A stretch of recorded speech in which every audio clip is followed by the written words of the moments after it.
How to copy and paste on WhatsApp. Hey everyone, welcome back to the channel. In today's video, I'll quickly show you how to copy and paste messages or links on WhatsApp. It's super simple and works on any Android or iPhone device. So now without further ado, let's get started. So first thing first, open the WhatsApp app on your phone and make sure that you're logged into your account.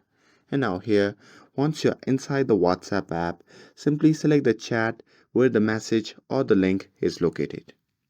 Now here, once you're inside the chat, simply search for the messages, and here once you have located it, just tap and hold on the message that you want to copy. And now here, a pop-up menu will appear. From that menu, simply tap on copy link that if you want to copy the link. But if you want to copy the text, you can simply go up and simply select the one that you want to copy.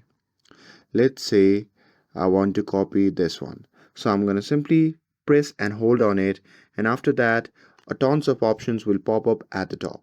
From there, simply tap on the three dot icon at the top right corner of the screen, and from the pop-up menu you can simply tap on copy. And here, if you want to paste the thing that you have copied, you can just tap on the text field and simply long press on it, and from the pop-up menu you can simply tap on paste. And that's it. That's how you can copy and paste on WhatsApp. With this, if you found this video helpful, then don't forget to like, share and subscribe to get updated for more videos. Thanks for watching, and I'll see you in the next video.